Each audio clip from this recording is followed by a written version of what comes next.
Armoor, the land of culture, the land of knowledge. Here stands a beacon, a shining star of education, the Chitla Pramila Jivanraj Memorial Trust, born in 2008, carrying a sacred mission to honor billions, to ignite young minds, to transform society. Every year, the toppers of SSC are not just awarded, they are crowned with glory. Prize money that fuels their dreams, medals that sparkle with pride, dictionaries, spoken English kit, and the life-changing books that whisper, yes, you can win. Felicitation not by one, but by the mighty hands of the district collector, the DEO, the sub-collector, and the MEO. It is not an award, it is a coronation of excellence. But this trust does more, much more. It polishes handwriting with the golden touch of Sri Mallikarjun Sir. It awakens the personalities with the wisdom of Sri Pattabhiram Sir. It sharpens the teachers with the guidance of SEERT expert. Each program a spark, each spark a flame, each flame a light for society. And today, under the towering inspiration of retired IAS officer Sri Parthasarathi Sir, 128 teachers listened, learned, and were lifted higher. His words thundered with truth, his voice echoed with vision, his message became the heartbeat of education itself. Then came the proudest chapter, 9 shining toppers of 2024 and 25, stepping into history with heads held high, adored with medals, shawls, books, and prize money that rewards their relentless pursuit of success. And the saga continued at JPHS Boys Armoor. The SCERT team led by Sri Manga Reddy empowered 128 non-language teachers from 6 mandals, guiding them to break barriers, to conquer the English medium in mathematics, science, and the social studies, to rise above every hurdle and to teach with courage. The sub-collector, the DEO, the MEO, headmasters, and the guiding force, Sri P. Lakshmi Nasaya Sir, each presence magnified the grandeur of this event. And behind this symphony, the tireless architect, the relentless spirit, the convener whose dedication breathes life into every milestone, Sri Narasimlu Sir, his effort, invisible yet invincible, his commitment, the silent power makes that dream come true. Since 2008, year after year, dream after dream, the Chitla Pramila Jivanraj Memorial Trust has not just honored achievers, it has built a moment of knowledge, of recognition, of transformation. This is not just a program, this is a legacy eternal, a festival of education, a trump of light over the darkness, a saga that shall forever glorify Armoor.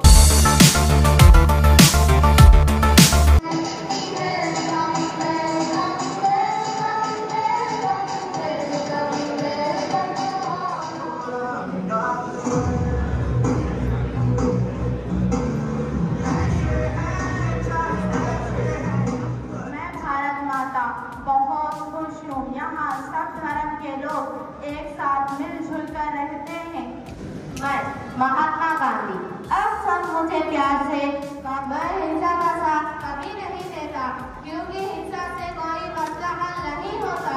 हम लड़ेंगे हिंसा से नहीं, अहिंसा से।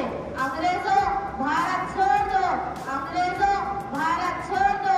हिंदुस्तानियों करो या मरो, हिंदुस्तानियों करो या मरो। Naidu, I am a freedom fighter. I am the first woman to become the President of Indian National Congress. I am also known as Nightingale of India. Thank you.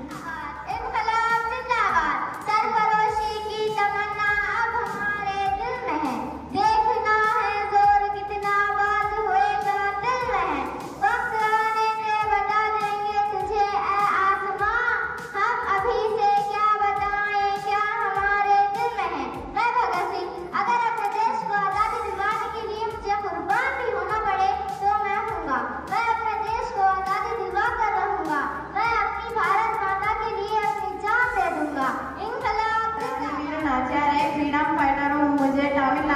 Jhansi की रानी भी कहा जाता है। मैं हिंदुस्तान की पहली औरत हूँ जो ईस्ट इंडिया कंपनी के खिलाफ डटी। Thank you. शुभम करोति कल्याणम, शुभं करोति कल्याणम्, आरोग्यं धन संपदः, आरोग्यं धनसम्पदः, शत्रुबुद्धि विनाशाय, शत्रुबुद्धिविनाशाय, दीपज्योतिर्नमोऽस्तुते, दीपज्योतिर्नमोऽस्तुते, दीपज्योतिर्नमोऽस्तुते। दीपज्योतिर्नमोऽस्तुते।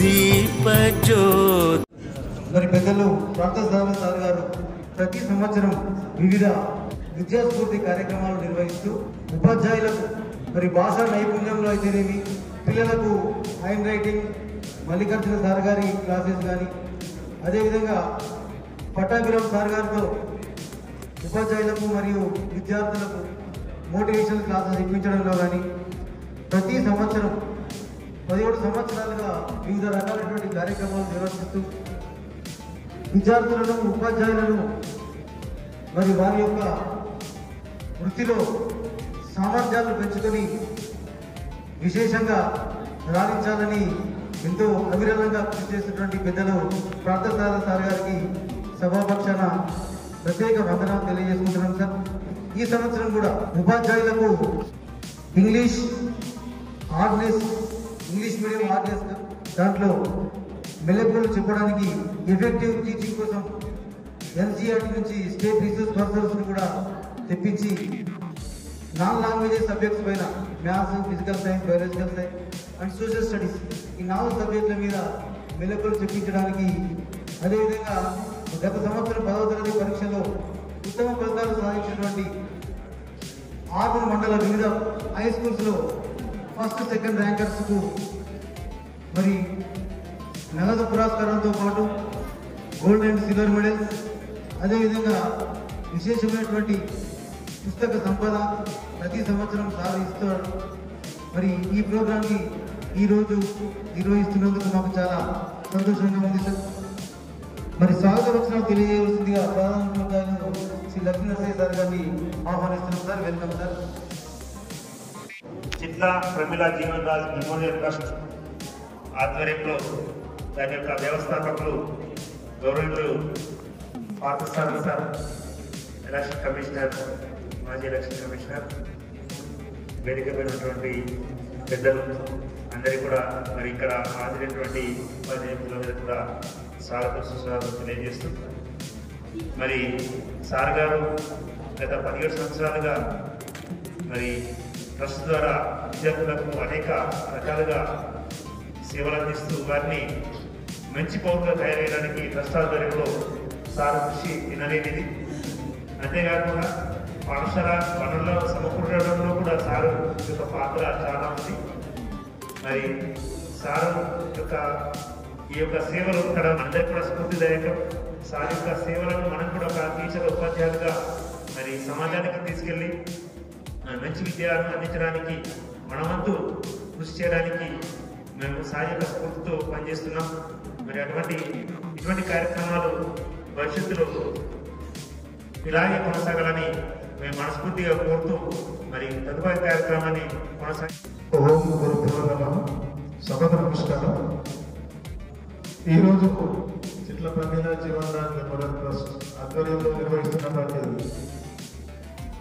Non languages maths, science, social studies and bio science వాటికి ఆంగ్లంలో మనం బోధించుకుంటున్నాం కాబట్టి అందులో ఉన్నటువంటి హార్డల్స్ని మనము నివారించుకోవడానికి, ముఖ్యంగా ఉపాధ్యాయులకు ఉన్నటువంటి అనుమానాన్ని తీర్చడానికి కార్యక్రమాన్ని ఏర్పాటు చేసుకున్న కార్యక్రమానికి ముఖ్య అతిథులుగా విచ్చేసినటువంటి ట్రస్ట్ ఫౌండర్ అయినటువంటి పెద్దలు పార్థసారథి గారు, అలాగే ఆర్మూర్ డివిజన్ సబ్ కలెక్టర్ గారు, డిఓ గారు, ఈ కార్యక్రమాన్ని మనం 2008 నుంచి కొనసాగిస్తూనే ఉన్నాం.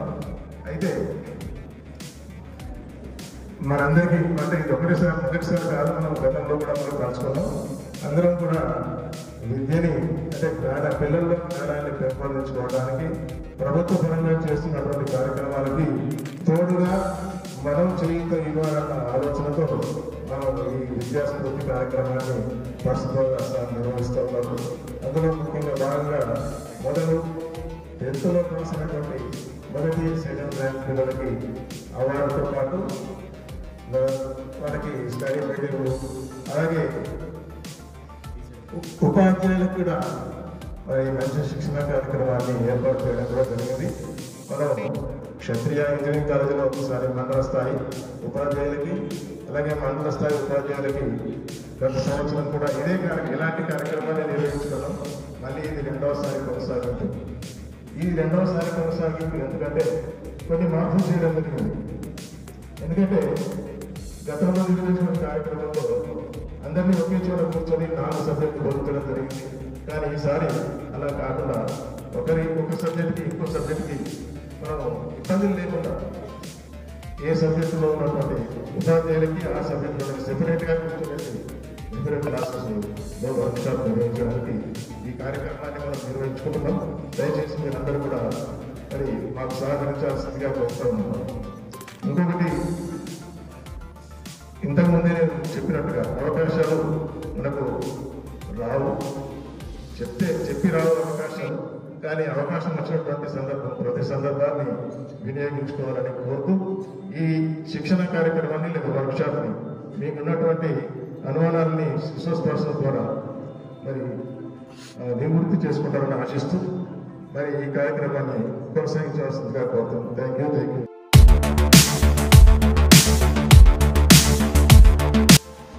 It's a good thing. మీకు ఎస్ఆర్ నుంచి నంబర్ ఎవరైతే లాస్ట్ టైం మంగారెడ్డి గారు మీకు తెలుసు, వారే కోఆర్డినేటర్, వారి టీం తీసుకొచ్చారు. ఆయన కోఆర్డినేట్ చేస్తూ ఉన్నాను ఎస్ఆర్ తరఫున.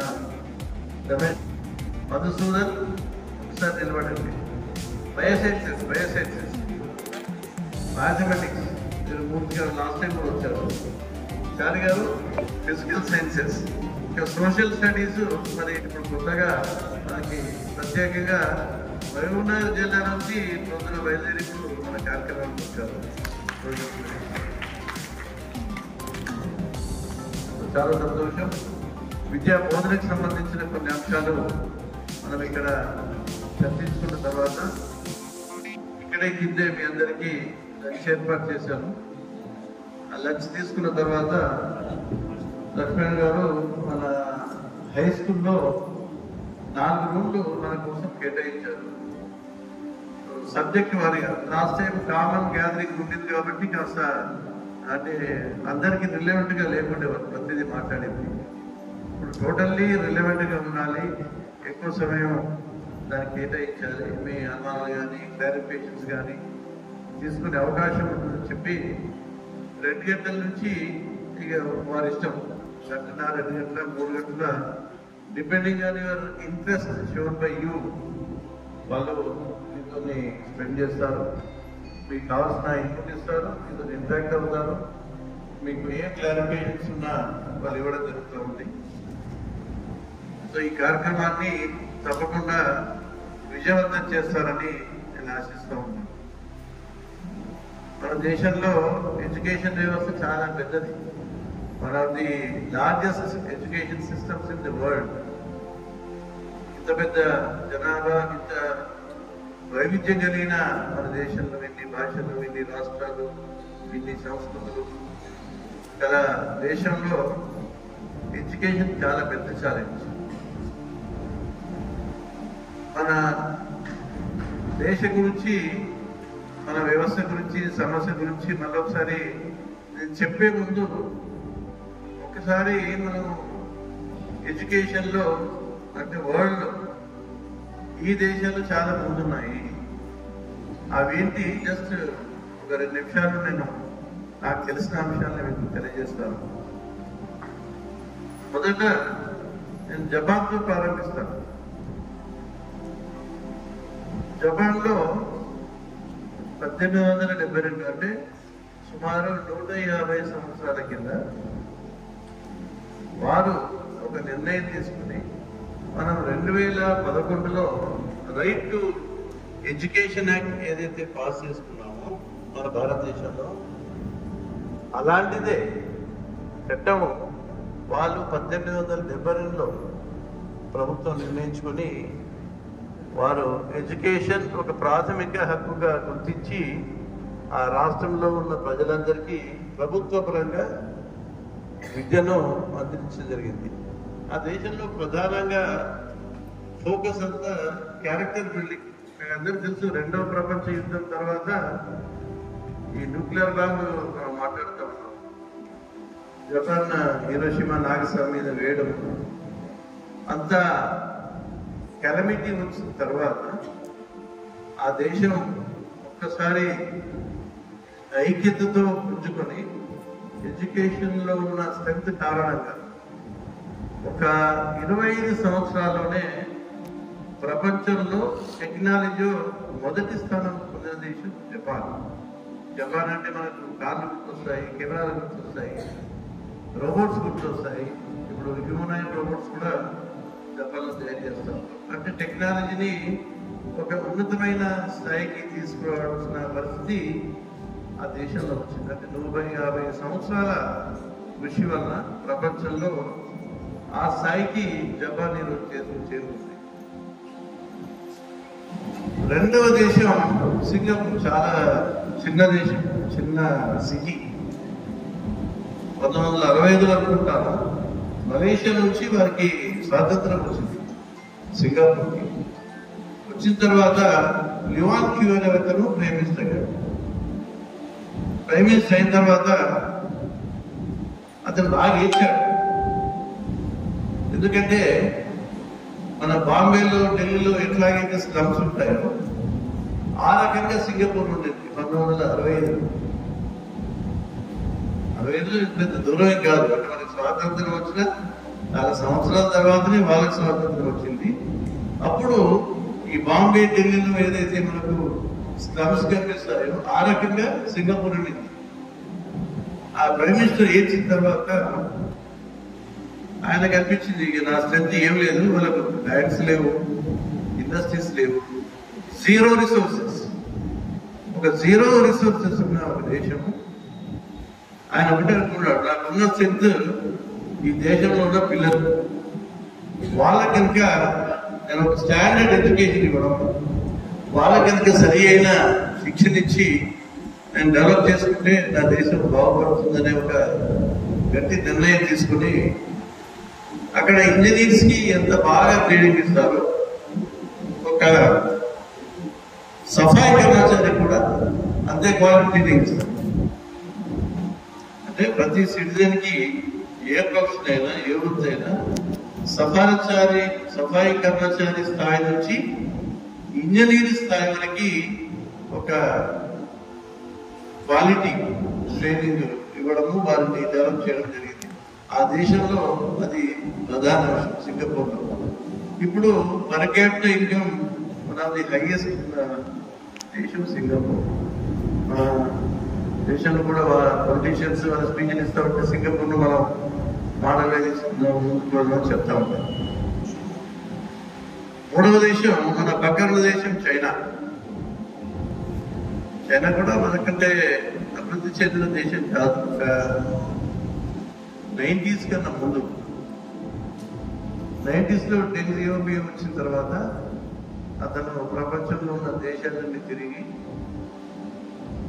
మామూలుగా ఏదైతే మార్క్సిజాన్ని అక్కడ ఇంప్లిమెంట్ చేశారో దానికి కొంత భిన్నంగా అతను ఈ డెవలప్మెంట్ కంట్రీ చూసి క్యాపిటలిస్ట్ ఎలిమెంట్ ని చైనాలో ప్రవేశపెట్టడం, ఇన్ఫ్రాస్ట్రక్చర్, ఎడ్యుకేషన్, మ్యానుఫ్యాక్చరింగ్ ఇవన్నిటి మీద ఫోకస్ చేయడం జరిగింది. అక్కడ ఎడ్యుకేషన్ లో జపాన్ లో ఫోకస్ అంతా character building. It was character building. Singapore లో అంతా ఎవ్రీ సిటిజన్ కి క్వాలిటీ ఎడ్యుకేషన్. చైనాలో వాళ్ళ ఫోకస్ టాలెంట్ మీద లేకుండా వాళ్ళ ఫోకస్ అంతా ఓన్లీ హార్డ్ వర్క్. టాలెంట్ కింద మించింది హార్డ్ వర్క్. అది ఒక సేలియన్ ఫీచర్. రెండో ఫీచర్ ఏంటంటే పిల్లలతో పాటు పేరెంట్స్ కూడా ఎడ్యుకేషన్ లో యాక్టివ్ పాత్ర తీసుకోవడం చైనా యొక్క ప్రధాన అంశం. స్కూల్ కి స్టూడెంట్ వెళ్ళిన తర్వాత ప్రతిరోజు ఆ పాఠశాల నుంచి ఆ పిల్లల తల్లిదండ్రులకి కనీసం ఒక 10 మెసేజెస్ వస్తాయి పేరెంట్స్. అంటే పేరెంట్స్ కి చాలా క్లోజ్ గా ఇన్వాల్వ్ చేశారు చైనా. సో చైల్డ్ డెవలప్మెంట్ నుంచి వాళ్ళు ఒక క్రమశిక్షణ కలిగిన సిటిజన్ లాగా డెవలప్ అయ్యే వరకు వాళ్ళు పేరెంట్స్ సపోర్ట్ పూర్తి తీసుకున్నారు. ప్రతిరోజు పేరెంట్ కి ఒక 10 మెసేజ్లు ఉంటే చూడండి. అంటే చైల్డ్ మీద, వాళ్ళ చైల్డ్ మీద ఏం జరుగుతుంది, ఏం ప్రోగ్రెస్ ఉంది, ఏం ప్రాబ్లమ్స్ ఉన్నాయి, వాళ్ళేం చేయాలి అన్న కంటెంట్ మీద వాళ్ళకి మెసేజ్ వచ్చాయి. ఇప్పుడు చైనా పరిస్థితి మనం చర్చించే పరిస్థితులు లేవు. అది ఇప్పుడు అమెరికాని బీట్ చేసి మొదటి స్థానం ప్రపంచంలో ఉండే అధికారులు ఉంది. గత సంవత్సరం చైనా వెళ్ళొచ్చారు. చాలా అద్భుతమైన దేశం. అంటే ఇన్ఫ్రాస్ట్రక్చర్ డెవలప్డ్ కంట్రీస్ కూడా చాలా డిసిప్లిన్, చాలా హార్డ్ వర్కింగ్. అంటే అసలు దేశం తప్ప వాళ్ళకి వేరే ఆలోచన కనిపించదు. చదువైన తర్వాత వాళ్ళ జాబ్ కోసం తిరగడం కూడా చేయడం వాళ్ళకి ఇష్టం వచ్చింది. ఎందుకంటే చాలా హార్డ్ వర్కింగ్ అనేది చిన్నప్పటి నుంచి అలవాటైంది కాబట్టి, పేరెంట్స్ కూడా ఇన్వాల్వ్ అయినారు కాబట్టి వాళ్ళు వయసు రాగానే వాళ్ళకి ఇష్టం వచ్చిన రంగంలోకి వెళ్ళిపోతారు. కొందరు జాబ్ చేస్తారు, కొందరు ఇండస్ట్రీస్కి వెళ్తారు, కొందరు బయటకు వెళ్తారు. వాళ్ళ టాలెంట్ ని బట్టి, వాళ్ళ అవకాశాన్ని బట్టి వాళ్ళు ఏదైనా రంగంలోకి పోయి ఒక స్వాతంత్రం వాళ్ళకు వచ్చింది కాబట్టి ఆ దేశం ఈనాడు ఈ స్థాయిలో ఎదిగింది. 4వ దేశం కెనడా. కెనడా కూడా మన దేశంలో చాలా వైవిధ్యం కలదు. చాలా దేశాల నుంచి వెళ్ళి కెనడాలో చదువుకుంటారు. ఎడ్యుకేషన్ చాలా మంచి పేరు ఉంది కెనడాలో. కెనడాలో వ్యవస్థ ఏంటంటే వాళ్ళ పార్లమెంట్ నిర్ణయిస్తుంది ఏ పిల్లలకి ఎలాంటి చదువు ఉండాలి, ఎలాంటి సామర్థ్యం ఉండాలి, ఎలాంటి నైపుణ్యం ఉండాలన్న విషయం కెనడాలో వాళ్ళ పార్లమెంట్ నిర్ణయం తీసుకొని, ఇప్పుడు నేను చెప్పిన దేశాలు మొత్తంలో ప్రభుత్వమే విద్యారంగం అంటే పూర్తిగా ప్రపంచమే ఓన్ చేసి వాళ్ళ ప్రయారిటీస్, వాళ్ళ దేశ పరిస్థితులను బట్టి, చరిత్రను బట్టి, వాళ్ళ స్ట్రెంత్ వీక్నెస్ బట్టి, వాళ్ళ ఉన్న పరిస్థితులను బట్టి వాళ్ళ ఎడ్యుకేషన్ పూర్తిగా ముందుకు తీసుకెళ్ళి కెనడా కూడా చాలా మంచి పేరున్న దేశం ఎడ్యుకేషన్. లాస్ట్ కంట్రీ మనం మెన్షన్ చేసేది ఫిన్లాండ్. విన్నారా? ఫిన్లాండ్ టాప్ నంబర్ 1 పొజిషన్ ఉంది ఎడ్యుకేషన్ లో. నంబర్ 1 పొజిషన్ లో ఇప్పుడు కాదు, ఎంతో కాలంగా నంబర్ 1 ఉంది. అది ఇంకా నంబర్ 2కి ఎప్పుడు పోలేదు. నంబర్ 1 అయిన తర్వాత నంబర్ 2కి ఎప్పుడు పోలేదు. వాళ్ళు ఏం చేశారంటే 1947లో ఆ దేశంలో ఉన్న అన్ని పొలిటికల్ పార్టీస్, ఒక పొలిటికల్ పార్టీ కాదు, అన్ని పొలిటికల్ పార్టీ కలిసి వాళ్ళు ఒక 200 సమావేశాలు చెప్పారు. ఓన్లీ విద్య మీదనే. ఫిన్లాండ్ లో విద్యని ప్రపంచ స్థాయిలో ఉన్నతమైన సిచ్యువేషన్ లో మనం తీసుకెళ్లాలంటే ఏం చేయాలనేది ప్రతి రాజకీయ పార్టీకి సంబంధించిన వాళ్ళు కొన్ని 200 సమావేశాలు రాసిన ఆర్టికల్లో 200 సమావేశాలు చేసి వాళ్ళు నిర్ణయాలు చేసిన ఎడ్యుకేషన్ పాలసీని అక్కడి నుంచి అమలు చేస్తూ ఉన్నారు. అక్కడ చాలా ప్రధానమైన అంశం ఏంటంటే టీచర్స్ కి చాలా ఎక్కువ జీతాలు ఉంటాయి, శాలరీస్ ఉంటాయి. ఇప్పుడు మా దగ్గర ఐఐటి, ఐఐఎం సెలెక్ట్ కావాలంటే అంత ఈజీ కాదు కదా. ఈజీయా? కాదు. అక్కడ టీచర్ కావడం కూడా అంత కష్టం. టీచర్ సెలక్షన్ అనేది మన దగ్గర ఐఐటి ఐఎంకి సెలెక్ట్ కావాలంటే ఎంత పగడ్బందీగా స్క్రీనింగ్ చేస్తారో అంత స్క్రీనింగ్ ఫిన్లాండ్లో జరుగుతుంది. దాని తర్వాత ఒక 4 సంవత్సరాల పాటు విగరస్ గా వాళ్ళకి ట్రైనింగ్ ఉంటుంది టీచర్స్.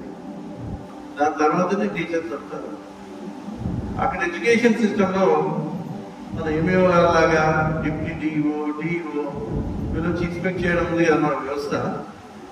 నో ఇన్స్పెక్షన్ సిస్టమ్ అంటే టీచర్స్ నే అంత క్వాలిటీ టీచర్స్ సెలెక్ట్ చేసి వాళ్ళకు పూర్తి స్థాయిలో ట్రైనింగ్ ఇచ్చి ఆ ఎడ్యుకేషన్ ని ఒక స్థాయిలోకి తీసుకెళ్లిన దేశం ఫిన్లాండ్. చాలా చిన్న దేశం. Singapore is small city. Finland కూడా మీరు మ్యాప్ లో చూడండి, సోషల్ స్టడీస్ లో మ్యాప్ రైటింగ్ చేయిస్తారు కదా, ఫిన్లాండ్ కూడా ఇట్లా మూలపడుతుంది చిన్నది. అంటే మనం జపాన్ లాంటి ఒక మాదిరి దేశాన్ని ఆలోచించాము. చైనా లాంటి మనకన్నా జనాభాలో నంబర్ 1 నుండి నంబర్ 2 మనం నంబర్ 1 అయినాము. పెద్ద దేశం గురించి ఆలోచించాము. సింగపూర్ లాంటి చిన్న సిటీ కంట్రీ, అట్లాగే కెనడా కూడా మంచి పెద్ద దేశమే. అంటే ఒక దేశం చిన్నదైనా పెద్దదైనా అక్కడున్న పొలిటికల్ లీడర్షిప్ కానీ అక్కడున్న సమాజం కానీ పూర్తిగా విద్యను ఒక బాధ్యతగా తీసుకొని ఆ దేశాల్లో ప్రపంచ స్థాయిలో చాలా నీటిగా వాస్తవాన్ని తెలియజేస్తా ఉన్నారు. ఒక్కో దేశానికి ఒక చరిత్ర ఉంటుంది, పరిస్థితులు ఉంటాయి. మన దేశం చాలా సంక్లిష్టమైన దేశం. ఎంతోమంది ఇన్వేడర్స్ వచ్చారు, మన దేశాన్ని పరిపాలించారు. బ్రిటిష్ పరిపాలించారు, వేరే ఇంకొకరున్న కింగ్డమ్స్, ఎంపైర్స్, అంతా బానిసలుగా చాలా కాలం బతికారు. వాడు 100 సంవత్సరాలు బానిస ప్రభుత్వం కింద మనం బతికారు. మన ఒరిజినల్ సివిలైజేషన్ మన భారతదేశం ఏదైతుందో అది చిన్న భిన్నం అయిపోయింది. మనకున్న విద్యా వ్యవస్థ, సనాతనమైన విద్యా వ్యవస్థ. ఇప్పుడు వీరు గయా నుంచి వచ్చారు మన సబ్ కలెక్టర్, వారిది బీహార్లో గయా డిస్టిక్. దాని పక్కనే నలంద డిస్టిక్ ఉంటుంది. నలంద విశ్వవిద్యాలయం వారి జిల్లా పక్కనే ఉంటుంది. మేము బీహార్ వెళ్ళాము ఒక 2 సంవత్సరాల కింద స్పెషల్ ఆబ్జర్వర్గా వెళ్తే నలంద విశ్వవిద్యాలయం, గాయా, బుధగయ ఇవన్నీ విజిట్ చేసి వచ్చాము. సో నలంద విశ్వవిద్యాలయం కొన్ని లక్షల పుస్తకాల్ని కాల్ చేశారు, మీ అందరికీ తెలుసు. సో మనకి అప్పుడు గురుకుల వ్యవస్థ ఉండేది. అప్పుడున్న విద్యా వ్యవస్థ చిన్న భిన్నం అయిపోయింది. మనకి ఇన్వేడర్స్ వచ్చారు, వాళ్ళు వెళ్ళిపోయారు, మనకి బానిసలుగా ఉన్నాం. 40 ఏళ్ళ స్వాతంత్రం వచ్చిన తర్వాత ఇప్పుడు ఇంకా లిటరసీ గురించి 100% పాస్ కావాలనే సబ్జెక్ట్ని మన దేశంలో మనం సమీక్షించుకుంటాము. ఎనివే ఇది చాలా లాంగ్ టర్మ్ చాలా సంబంధించిన విషయం. ఎడ్యుకేషన్లో చాలా పెద్ద ఎత్తున ఇన్వెస్ట్మెంట్ జరిగితే కానీ మనకి రిలీఫ్ దొరికే అవకాశం లేదు. మనకి 2% కూడా బడ్జెట్ జీడిపిలో విద్యా వ్యవస్థ మీద మన దేశంలో ఖర్చు పెట్టలేదు. కనీసం ఒక 10% అన్న ఎడ్యుకేషన్ వ్యవస్థ మీద ఉంటే కానీ మనం పూర్తి స్థాయిలో మన సిస్టమ్ నిర్మాణం చేసుకోలేము. కానీ ఉన్న వ్యవస్థలో మనం ఎంత బాగా చేస్తున్నాం అనేది మనం ఆలోచించుకోవడానికి మనం ఇలాంటి వర్క్షాప్, ఓరియంటేషన్ ప్రోగ్రామ్స్ పెట్టుకుంటా ఉంటాం. మనం అందరం చెప్పుకుంటా ఉంటాం, తరగతి గది దేశం యొక్క భవిష్యత్తును నిర్ణయిస్తుందని. దేశమేమో కానీ దేశంలో ఉన్న ప్రతి వ్యక్తి యొక్క భవిష్యత్తు మాత్రం నిర్ణయించేది మీరు ఇంకెవరు కాదు. That is nobody. నేను ఈ స్థాయికి వచ్చానంటే నాకు చెప్పిన టీచర్లే కదా, ఇంకెవరు ఎవరు ఉన్నారా? ఎవరు లేరు. ఎవరైతే టీచర్ నాకు బాగా టీచ్ చేశారో ఆ సబ్జెక్ట్స్ మీద నాకు ఇంట్రెస్ట్ కలిగింది. ఆ సబ్జెక్ట్స్ స్టూడెంట్గా ముందుకెళ్ళాను. ఇప్పుడు మా హై స్కూల్లో చెప్పిన టీచర్స్ ఎవరు లేదనుకుంటారు, ఎవరు బతికి లేదు. ఉన్నారా? ఎవరున్నారు? చనిపోయినారు, అందరూ చనిపోయినారు, ఇప్పుడు ఎవరు లేరు. మాకు వెంకటాద్రి గారు ఇంగ్లీష్ టీచర్, ఆయన మాకు ఫౌండేషన్, ఇంగ్లీష్లో వేసిన ఫౌండేషన్. రాజేశంకర్ గారని నేను ఇంటర్మీడియట్ ట్యూషన్ వెళ్ళాను. ఆయన జువాది లెక్చరర్, ఆయన దగ్గర ట్యూషన్ వెళ్ళాను. అప్పుడు బయాలజీ నాకు చాలా విపరీతమైన ఇంట్రెస్ట్. కర్ణం గంగరామ్ సార్ అని ఇప్పటికేళ్ళు ఉంటారు, చాలా సంవత్సరాలు పని. వారు మా ఫాదర్ ఫ్రెండ్. మా ఫాదర్ ఆయన దగ్గర పంపించేవారు. ఆయన చేసింది ఏంటంటే మేము వెళ్ళినప్పుడు 9th 10th క్లాస్ అని చెప్పే విషయం. ఆయన పారాగ్రాఫ్ రాయించేది మాకు. ఇంగ్లీష్ పుస్తకాలు కొన్ని పారాగ్రాఫ్ ర్యాండమ్ గా తీసి ఆ పారాగ్రాఫ్ రాయించి దాని మీద కొన్ని ప్రశ్నలు ఇచ్చి మళ్ళీ సమాధానం రాయించేవారు. It's called comprehension. అది చాలా ముఖ్యం. ఎందుకంటే ఇప్పుడు నా సబ్ కలెక్టర్ గారు ఇక్కడే ఉన్నారు. ఇప్పుడు పెద్ద పెద్ద ఎగ్జామ్స్ ఏదైతే జరుగుతాయో, క్యాట్ కానీ జీమైట్ కానీ ఇలాంటి ఎగ్జామ్స్ లో చాలా తక్కువ ఉంటుంది కాంప్రహెన్షన్. వాళ్ళు ఒక పారాగ్రాఫ్ ఒక పేజ్ ఇస్తారు, కొన్ని ప్రశ్నలు ఇస్తారు, సమయం ఇస్తారు. ఆ ప్రశ్నలకు జవాబు మనం రాయాలంటే చాలా కష్టం అవుతుంది. అంత చాలా క్లిష్టంగా ఇస్తారు. అలాంటి అంటే అంత కాంప్రహెన్షన్ ఉంటే కానీ మనం రాయడం కష్టం.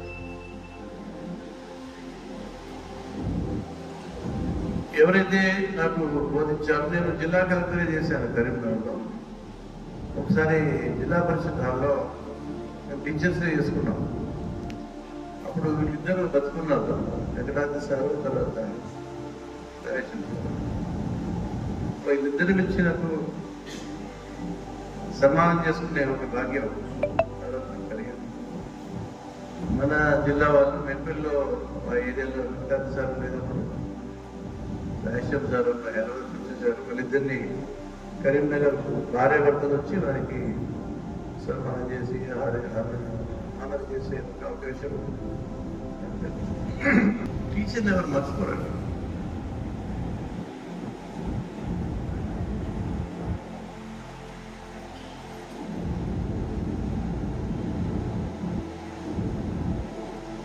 అంటే బేసిక్గా టీచర్ మీ కెరీర్ని డిసైడ్ చేస్తారు, పిల్లల కెరియర్. టీచర్ అనే వ్యక్తి ఒక సబ్జెక్టు కనుక బాగా చెప్తే ఆ సబ్జెక్టు హృదయానికి కనుక స్టూడెంట్ కనిపిస్తే ఆ సబ్జెక్టు ముందుకెళ్ళిపోతాయి. అప్పుడే డిసైడ్ అయిపోతుంది కెరియర్. చాలా ముఖ్యం. దీంట్లో మీ డిఓ గారు అశోక్ గారు, వారు right senior lecturer, DO in charge గా ఉన్నారు. ఆయన మ్యాథమెటిక్స్ చాలా జమ్ అతను. ఒకవేళ అశోక్ గారు లాంటి వారు నాకు హై స్కూల్లో టీచర్గా ఉంటే నేను ఐఐటి ఐఏఎం సెపరేట్లాగా ఎక్కడికో పోయేవాడు. మీ సబ్ కలెక్టర్ గారు ఐఐటి గౌహతి బీహార్లో నలంద జిల్లాకు సంబంధించిన వాళ్ళు ఐఐటి గౌహతి చేసి కెమికల్ ఇంజనీరింగ్, జర్మనీ చాలా ఫేమస్. కెమికల్ ఇంజనీరింగ్ లో పీహెచ్డీ చేయడానికి వెళ్ళారు జర్మనీ. ఆ దోసలు రహే ఒక 2 years చేశారు. రీసెర్చ్ స్కాలర్ గా ఉన్నారు అక్కడ పీహెచ్డీ చేయడానికి. అక్కడేదో కొంత మన ఇండియన్ ఫారిన్ సర్వీస్ వాళ్ళు పిలుచుకోవడం, వాళ్ళు కొంత అంతవరకు ఆయనకి ఐడియా లేదు సివిల్స్ రాద్దామని, యూపీఎస్సీ రాద్దామని ఐడియా లేదు. అతను ఈ వాంటెడ్ బికమ్ ఏ టెక్నోక్రాట్. కానీ ఎందుకో వారి మిత్రులు అక్కడ ఇన్స్పైర్ చేయడంతో, మోటివేట్ చేయడంతో ఆయన సివిల్స్ రాసి యూపీఎస్సీ నుంచి 2023 సో 23 బ్యాచ్ ఐఎస్ ఆఫీసర్గా ఫస్ట్ పోస్టింగ్ మన ఒకసారి క్లాప్స్ మనం ప్రారంభించాం. ఆయన వచ్చే 2 వారాలు కూడా కాలేదు. First time Armoor guard sub collector. IAS వచ్చిన తర్వాత ట్రైనింగ్ అయిన తర్వాత ఫస్ట్ పోస్టింగ్ సబ్ కలెక్టర్ చేస్తారు. ఒక బ్యాచ్లో 4, 5, 6 ఇట్లా వస్తూ ఉంటారు. కొన్ని డివిజన్స్ ఎయిర్ మార్క్ ఉంటాయి. ఆర్డీఓస్కి ఇచ్చేవాళ్ళు ఐఏఎస్ డైరెక్ట్ రిక్రూట్స్కి సబ్ కలెక్టర్స్గా పోస్టింగ్స్ ఇస్తాం. మిమ్మల్ని కూడా ఫీల్డ్లో ఇన్స్పైర్ చేయమని నేను వాడిని కోరుతా ఉన్నాను.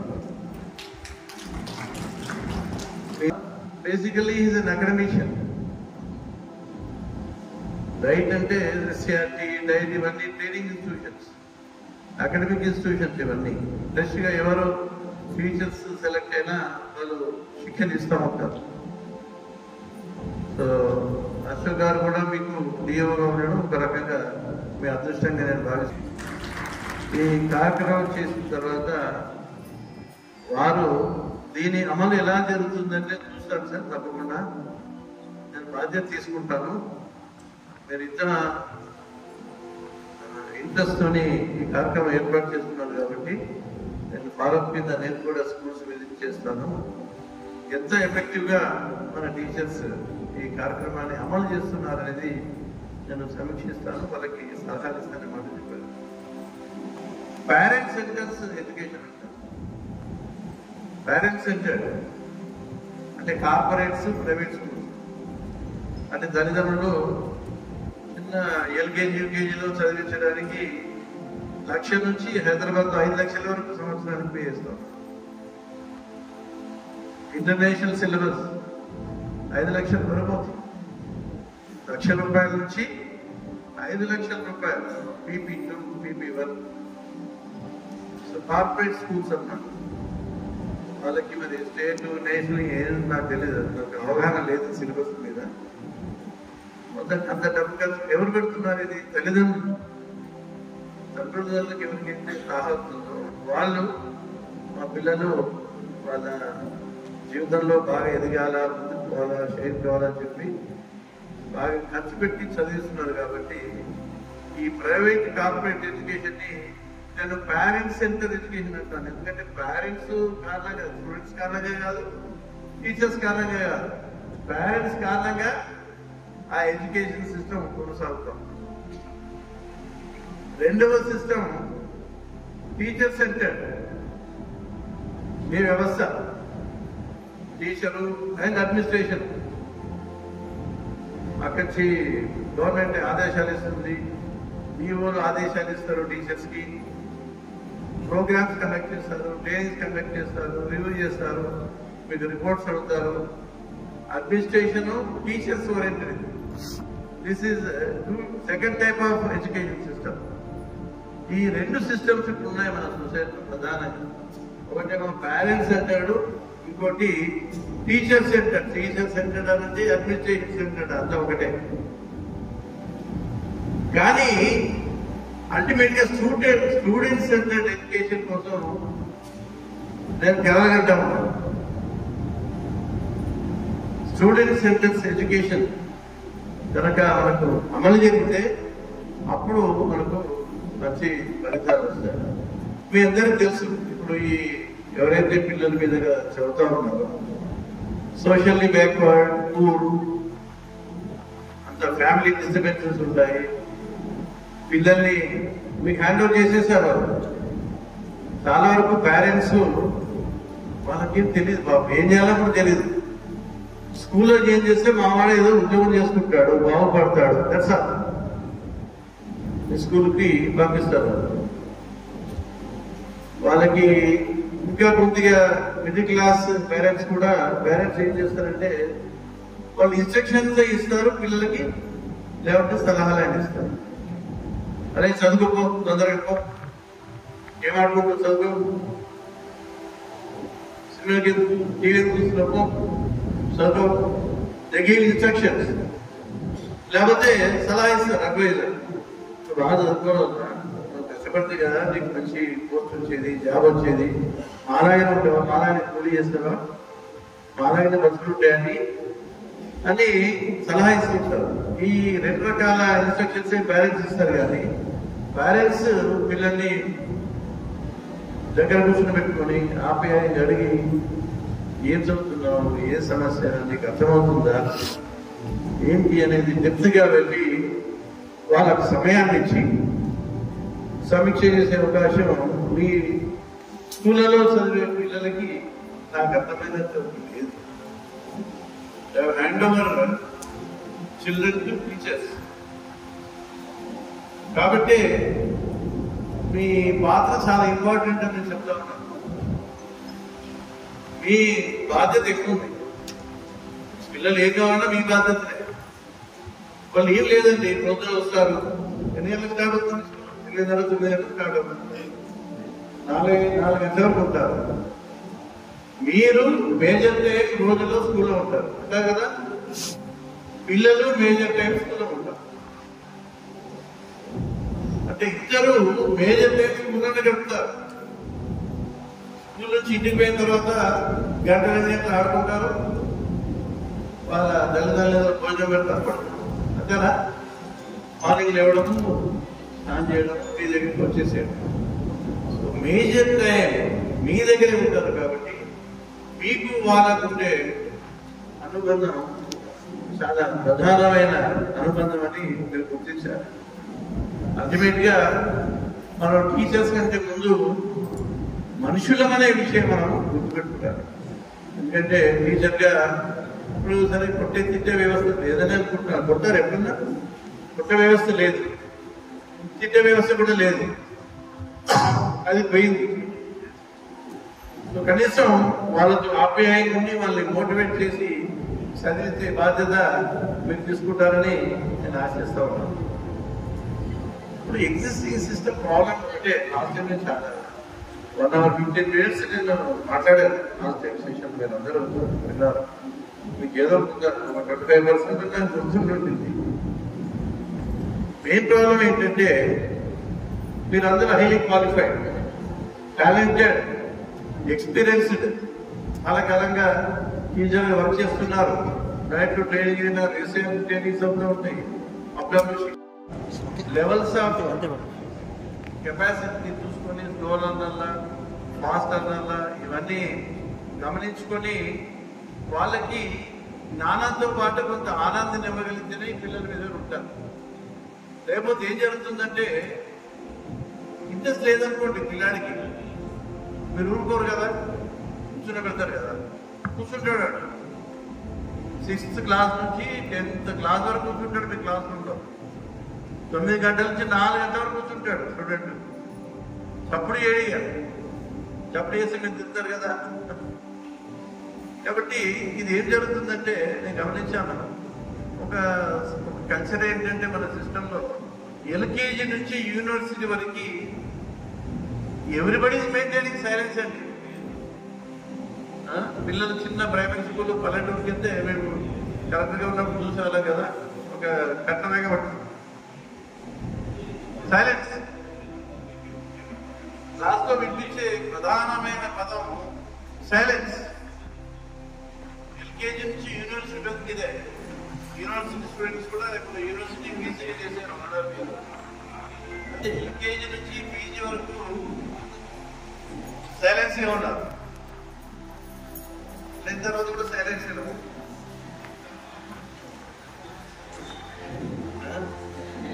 ఇప్పుడు ఆధునిక సమాజంలో ఇంకో రకమైన సైలెన్స్ వచ్చింది. మీరు అందరేమో టీవీ దగ్గర కూర్చుంటారు, మీరు సీరియల్ చూస్తారు, సినిమాలో ఓటీవీ సినిమా బయట చూస్తూ ఉంటాడు. ఒకవేళ మొబైల్ ఉంటేనేమో పిల్లలు పట్టుకుంటారు, వాళ్ళని చూసేది వాళ్ళు చూస్తారు. సో మొబైల్స్, టెలివిజన్ కలిపి అంత సైలెంట్. ఇంట్లో కూడా స్కూల్లో సైలెన్సే, ఇంట్లో సైలెన్సే. సైలెన్స్ ఎక్కడ ఫలితాలు చెప్పండి. Not give any result. So silence అనే విషయాన్ని జాగ్రత్తగా గమనించండి. ఆ సైలెన్స్ బ్రేక్ చేయాలి. సైలెన్స్ బ్రేక్ చేసి ఏదో పిల్లలకి ఒక ఇంట్రెస్టింగ్ కలిగే పద్ధతిలో చెప్పాలి. మీకు పీడీలో చెప్పారు, ట్రైనింగ్లో చెప్పారు. నేషనల్ ఎడ్యుకేషన్ పాలసీ 86 అనుకుంటా స్టార్ట్ అయింది. 86 పాలసీ నుంచి 2020 పాలసీ వరకు మనం ఏ కొత్త విషయాలు మాట్లాడుకుంటాం, ఏ విషయాలు మాట్లాడుకుంటున్నాం. ఇప్పుడు మీ రిసోర్స్ పర్సన్ అడిగితే అతను పెడగాని ప్రాక్టీస్ అని చెప్తాడు, టీఎల్ఎస్ ప్రాక్టీస్ చెప్తాడు, teaching and learning practice, strategies అంటాడు, వ్యూహాలు అంటాడు. అసలు దాని పేర్లు చెప్పంటే ఒక 30-40 చెప్తావా? అసలు లాస్ట్ చెప్పినట్టున్నాడు వ్యూహాలు, స్ట్రాటజీస్ అని 30-40 చెప్పాడు. ఎక్స్పెరిమెంట్ అంటారు, యాక్టివిటీ అంటారు, ఫ్లో చార్ట్ అంటారు, డ్రాయింగ్ అంటారు, మైండ్ మ్యాపింగ్ అంటారు, క్విజ్ అంటారు, పజిల్ అంటారు, సెమినార్ అంటారు. ఇవన్నీ స్ట్రాటజీలు, వ్యూహాలు అన్నీ ఉంటాయి. బట్ వ్యూహాలని చెప్తా ఉన్నారు, మీరు మాట్లాడుతూ ఉన్నారు. బట్ ఏది అమలు? అశోక్ ఇదేనండి. వీళ్ళందరికీ ఇచ్చేది ఏంటంటే మనం చెప్పే వ్యూహాల్లో కొన్ని పద్ధతులైనా అమలు చేస్తే తప్పకుండా పిల్లలకి మీరు ఎట్లా క్లాస్ బిగించాలో చెప్తారు. మీకు పాటలు వస్తే పాట పాడమంటారు, మీకు పద్యం వస్తే పద్యం చెప్పమంటారు. బేసిక్ ఏంటంటే క్లాస్కి వచ్చేప్పుడు తయారీ కావాలని చెప్తారు. ప్లాన్ చేసుకొని తయారై ఈ క్లాస్లో పిల్లలకి ఏ రకంగా ఇంట్రెస్ట్ క్రియేట్ చేయాలి, ఏ రకంగా బిగిన్ చేస్తే వాళ్ళ అటెన్షన్ మనం గ్రాప్ చేయొచ్చు. దాని తర్వాత మనం చెప్పదలుచుకున్నది ఏదో రూపంలో చెప్పవచ్చు. మీకు చాలా టాలెంట్స్ ఉంటాయి. మీకు సింగర్స్ ఉంటారు, కొందరు పోయం బాగా వాడవాళ్ళు ఉంటారు, బాగా చదివే వాళ్ళు ఉంటారు, చెప్పేవాళ్ళు ఉంటారు, సుమతి పద్యాలు, వేమనశంకర్ ఇవన్నీ ఉన్నాయి. మీకు ఇచ్చే కార్యక్రమాన్ని వాళ్ళకి ఏ ఫార్మాట్ చెప్తే కాస్త ఇంట్రెస్ట్ వస్తారు అన్నది ముఖ్యం. ఆటలు పాటలు ఏ రకమైన పర్వాలేదు, మనం కూర్చున్నక్కర్లే. ఈ లెక్చర్ పద్ధతి ఎంతకాలం ఉందంటారు. అన్నిట్లో మార్పు వస్తుంది ఎడ్యుకేషన్ వ్యవస్థలో, కానీ లెక్చర్ పద్ధతిలో మాత్రం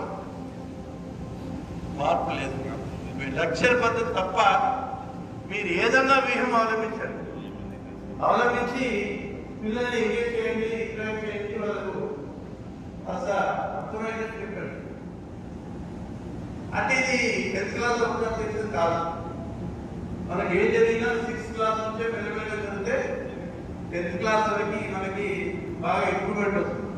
ఒక్కసారి ప్రెజర్ ఇచ్చి 10th క్లాస్ నుంచి చేస్తే అయ్యే పని కాదు.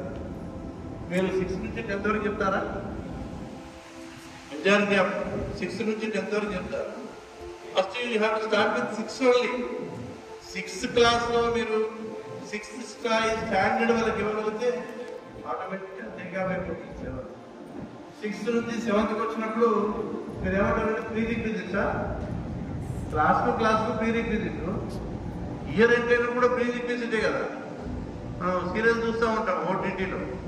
వాడు నెక్స్ట్ ఎపిసోడ్ వేసే ముందు నెక్స్ట్ ఎపిసోడ్లో ఒక హాఫ్ మినిట్ వాడు సీన్ చూపిస్తాడు. మనకి ఇంట్రెస్ట్ క్రియేట్ చేయాలి, ఏం జరిగింది అనేది చూపిస్తాడు, ఏం జరిగబోతుంది అనేది టెంప్ట్ చేస్తాడు. అంటే ఛాలెంజ్ రైటర్స్. ఎప్పుడైతే ఈ టెలివిజన్ రైటర్స్, సీరియల్ రైటర్స్ ఒక 100 మందితో మాట్లాడాలి. ఏం సీరియల్ కాబట్టి ఎన్ని రోజులు అయిపోతున్నాయి. ఒకసారి సీరియల్ చూసిన తర్వాత ఒక 1 మంత్ దాగాలి, లాభం లేదు, మొఖం చూపిస్తున్నాడు, ఏం జరగట్లేదు. భోజనమే చేసి కదా ఎపిసోడ్, అంతకంటే పెద్ద ఏం జరగలేదు. ఒక ఎపిసోడ్ అయిపోయింది. సరే ఒక 2 రోజుల తర్వాత చూస్తే సీరియలే ముందు జరగట్లేదు. అరే నాట్ దిస్ ఎనీథింగ్, ఎట్లుందో అట్లే ఉంది. అందరు మొక్కలు చూపించడము, ఏంటి అక్క చెల్లెలు కొట్టుకోవడం, అత్త గొడవలు ఒకటే కొట్టుకోవడం తెలుసుకోవడానికి. అక్క చెల్లెలు, తల్లి కొడుకులు వీళ్ళందరూ కొట్టుకుంటారు మన సీరియల్లో. ఎందుకు ఈ వాతావరణం స్పైర్ చేస్తున్నారు? ఈ డైలీ సీరియల్స్ మాత్రం చాలా హ్యావక్. ఎన్ని గంటలు వేసినప్పుడు చూడండి. అందరూ లేడీసే కదా ఎక్కువ చూసేది సీరియల్. ఒక 20 సీరియల్స్ ఉంటాయి అన్ని ఛానల్. మీకు ఫేవరెట్ ఒక 5-6 సీరియల్స్ ఉంటాయి. రోజు కనీసం ఒక 3-4 గంటలు పెడితే ఎన్ని గంటలు ఫేవరెట్ ఇట్స్ క్రైమ్ అండి. సీరియల్ చూడడం అంత క్రైమ్ లేదు. సినిమాలో ఏముండేది ఎప్పుడైనా ముందు థియేటర్కి కాస్త ఒక 3 గంటలు చూస్తుంటుంది, హ్యాపీగా వచ్చేస్తుంది. ఈ సీరియల్స్ లేకపోతే మొబైల్ అయిపోయింది అంతే. 2 సరైన చూడడమే, మీరైనా మీ పిల్లలైనా. కాబట్టి ఒకటే గుర్తుపెట్టుకోండి, సోషల్ మీడియా మీకు చూపొద్దండి. మీరు సోషల్ మీడియా చూస్తే పర్వాలేదు, మీకు కావాల్సింది యూట్యూబ్లో చూస్తే పర్వాలేదు. మీరు మామూలుగా యూట్యూబ్ ఆన్ చేశారనుకోండి, మీకు యూట్యూబ్లో చూపిస్తూ ఉంటాం. ఇక మీకు ఏముండదు, ఆప్షన్ ఏముండదు, అదే చూపించుకుంటూ పోతుంది. మీరు దాన్ని పూర్తిగా చూశారనుకోండి, దాన్ని తెలుసుకోవచ్చు అడగాలేదు. దీంట్లో బాగా మనసు పెట్టి చూస్తున్నారు, అదే అట్లాంటిదే ఇంకోటి వస్తుంది. అది బాగా చూస్తే ఇంకోటి వస్తుంది.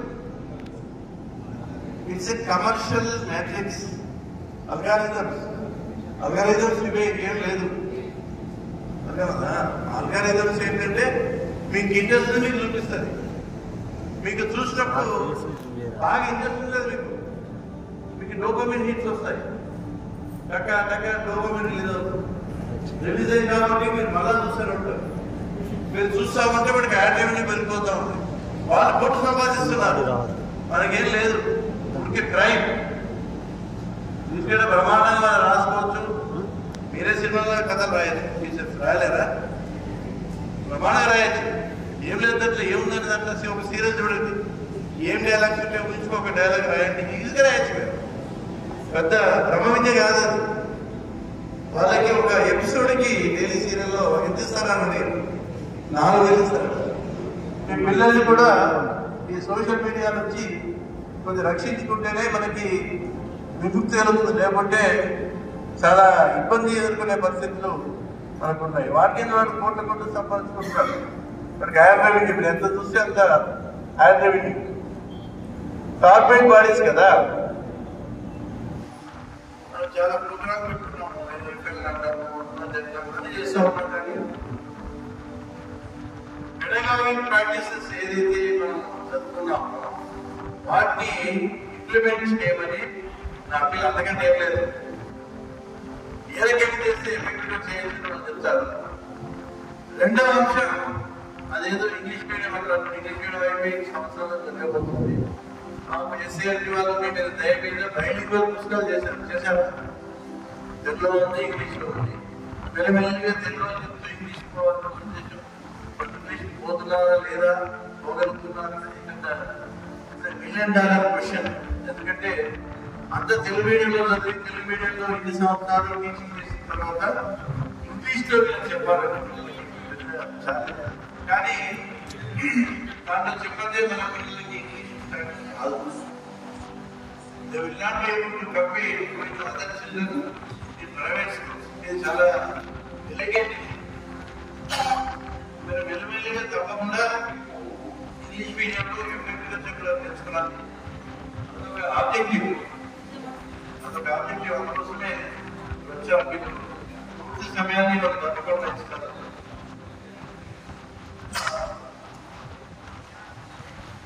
లర్నింగ్ అవుట్పుట్స్ మీ వెబ్సైట్లు ఉన్నాయా? వెబ్సైట్లో ఉన్నాయి. పుస్తకం రకాలు అది మనకు కావాలి. అంటే మినిమం లెవెల్స్ ఆఫ్ లర్నింగ్ ఉండాలి. మనకు నిర్దేశించిన అవుట్కమ్స్ కావాలి. అది వస్తేనే మనం ఎఫెక్టివ్గా టీచింగ్ చేసినట్టుగా భావిస్తామని. క్వశ్చన్ నేర్పియాలి వాళ్ళకి, ప్రశ్నించాలి. వాళ్ళు ప్రశ్నించినే కదా మెదడు వికాసమే. ఇది ఎప్పుడు యూ హ్యావ్ టు క్వశ్చన్. ఇదేంటి, ఇది ఎందుకు ఇలా చేయాలి, ఇది ఎందుకు చేస్తున్నారు అనే క్వశ్చన్స్ తోనే సైన్స్ అంటే ఏంది? ఒక హైపోథెసిస్, దాన్ని ప్రూవ్ చేస్తేనే అప్పుడు సైన్స్ ఏం ఫిక్స్డ్ కాదు. Science also is evolving. ఇప్పుడు ఐన్స్టీన్ కూడా ఇక తప్పంటున్నారు తెలుసా మీకు? ఐన్స్టీన్ ఏమన్నాడట, ఇప్పుడు క్వాంటమ్ వచ్చింది గమనిస్తున్నారా? Quantum it is going to revolutionise.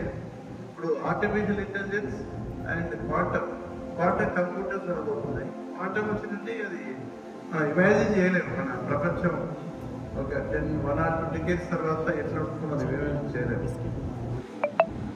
అతను ఏమంటాడు, రెండు atoms they talk to each other and communication is at the speed of light. అంతకనే ఉండడానికి అవకాశం లేదని ఐన్స్టీన్ అన్నాడు. కానీ ఈ కమ్యూనికేషన్ లైట్ స్పీడ్ కంటే ఎక్కువ ఉంటుంది అని మన సైంటిస్ట్ చెప్తా ఉన్నారు. కాబట్టి ఐన్స్టీన్ ఏమైనా తప్పుగా ప్రూవ్ చేస్తామో అనే ఒక డిబేట్ నేను అక్కడ చూశాను. అంటే సైన్స్ కూడా ఫిక్స్డ్ ఏం కాదు. We should have open mind. Science మనం టెక్నాలజీ పెడుతున్నా కొద్దీ, సైన్స్ ఎక్స్పెరిమెంటల్ గా ప్రూవ్ చేస్తున్నా కొద్దీ అది ఎవాల్వ్ అవుతా ఉంటుంది.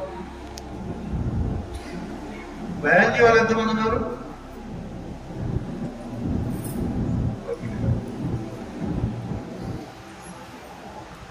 ఇప్పుడు ఈ సైంటిఫిక్ టెంపర్ లేని వాళ్ళు చాలా మంది ఎవల్యూషన్ తప్పంటారు. కొద్ది నుంచి మనిషి ఎట్లా వస్తున్నట్టు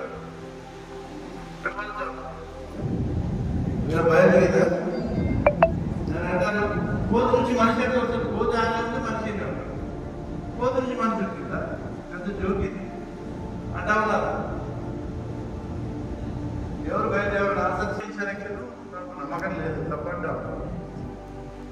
కోతి నుంచి మనిషి ఎట్లా వస్తాడు? కోతి నుంచి మనిషి వస్తే కోతి ఎందుకు ఉంటుంది, మనిషి ఎందుకు ఉంటాడు? ఇట్లా కోతులు పోవాలి కదా, కోతులు పోతేనే మనుషులు రావాలి కదా. ఎవరన్నా బయాలజీ టీచర్ చెప్పు, any teacher, it's very depth question అండి. ఎవల్యూషనరీ బయాలజీ మీకు పూర్తిగా గ్రిప్ ఉంటే కానీ చెప్పలేదు. బట్ మనం రోజు ఫేస్ చేసే క్వశ్చనే. Biologist every day they face this question. ఎవరైతే ట్రెడిషనల్ కమ్యూనిటీ ఉందో, ఎవల్యూషన్ సైన్స్ ఏదంతా పోగా సైన్స్ తెలియలేదు అన్న వాళ్ళు ఎవరైతే ఉన్నారో, సైంటిఫిక్ పేపర్ గైడెన్స్ ఎవరైతే ఉన్నారో వాళ్ళు మిమ్మల్ని వేసే ప్రశ్న,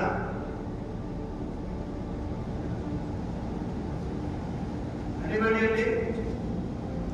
I'll give you 1,000 rupees prize. Wow. Do you answer this question?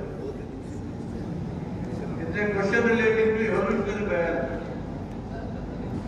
Sir, I am not biology teacher. I am social studies teacher. But I have little knowledge. So I don't know whether it is right or wrong. I don't know whether it is right or wrong. I would like to share my views. Animal is animal, human being is human being. కాకపోతే 4 కాళ్ళు వచ్చిన కాస్త 2 కాళ్ళు పెట్టి ఆ పరిణామ క్రమంలో అంటే అడవిలో ఉన్నప్పుడు ఆయనకు 4 కాళ్ళు అవసరం ఉంది. తర్వాత మన అవసరాలకు అనుగుణంగా శరీరం మారిపోవచ్చు. అలాగే కోతి కాస్త మనం తోట కాస్త అడవిలో పరిణామం చేస్తూ మనకు అవసరం లేదు కాబట్టి మనం ఉంటున్నాము. అలాగే You answer my question. Subject కాదు అడిగేది వెళ్ళి. Okay sir. కోతి నుంచి మనిషి ఉండదు. కోతి నుంచి మనిషి వస్తే కోతి ఎందుకు ఉంది? కోతులు అంటే ప్రతి కోతి మనిషి కాదు. ఎందుకు కాలేడు?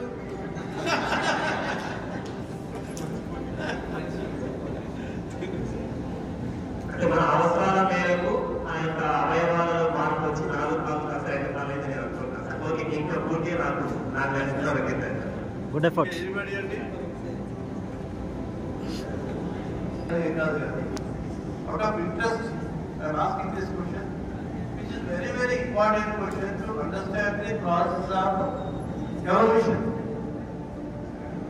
అంటే ఒక అంశాన్ని మనం గుర్తుపెట్టున్నాం. ఎప్పుడో లైఫ్ స్టార్ట్ అయ్యి 400 సంవత్సరాలు అయింది తెలుసా మీకు? సింగిల్ సెల్ ఆర్గానిజం 400 సంవత్సరాలు అయింది. సింగిల్ సెల్ నుంచి మల్టీ సెల్లార్ వచ్చినాయి, ఆల్గే ఫంగై ఇవన్నీ వచ్చినాయి. ఒక స్టేజ్లో ఫిషెస్, నేను అసలు మంకీ నుంచి రాలేదు, ఫిషెస్ నుంచి వచ్చినాను. అంటే ఫిష్ బ్యాక్ బోన్ ఉంది కదా. First species having back bone is fish అన్నమాట. ఫిష్లు ఎప్పుడైతే నీటి బయటకు వచ్చామో మళ్ళీ ఆంఫిబియన్స్ అయిపోయింది. ఓకే, కొన్నేమో రెప్టైల్స్ అయిపోయినాయి, రెప్టైల్స్ కొన్ని బర్డ్ అయిపోయినాయి. కానీ ఏంటంటే మనం మాట్లాడేది రెప్టైల్ పక్షి కాలే. Some of the reptilians have become birds. Evolution process adaptation వల్ల ఏదైనా చీప్ మ్యుటేషన్ వచ్చింది అనుకోండి, మెల్లిగా అంకురం దొరికిందన్నమాట రింగికి, దానికి మెల్లిగా రెక్కలు వస్తే నెక్స్ట్ జనరేషన్ పాస్ అయింది అనుకోండి, అప్పుడు మెల్లమెల్లిగా ఇది అట్లా ఏది కాదు. మన బేసిక్ అర్థం చేసుకోవాలి. ఎందుకంటే ఇప్పుడు బ్యాక్టీరియా ఉంది, what is the age? 400 years. మన ఎవల్యూషన్ అవుతాయి ఉన్నాయి. అదేంటి ఎవాల్వ్ అవుతా ఉంటే నేచర్ సెలెక్షన్ ప్రాసెస్ ద్వారా కొన్ని పోతా ఉంటాయి, కొత్త వస్తూ ఉంటుంది. కంటిన్యూస్ ప్రాసెస్ చాలా పోయినాయి. 2 లక్షలు ఉన్నాయి, అంటే 3 లక్షలు కొన్ని వెళ్ళిపోయినాయి already. They have become extinct. మనకు తెలియదు. మనం 400 కోట్ల సంవత్సరాలు. What is our stand?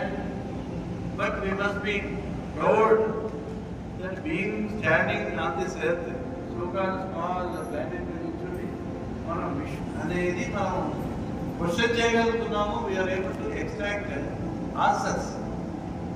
Science గొప్పతనం ఏంటంటే, హ్యూమన్ బీయింగ్స్ గొప్పతనం ఏంటంటే, మన ప్రీఫాంటల్ కాంటెక్స్ట్ గొప్పతనం. We are nothing in the entire universe.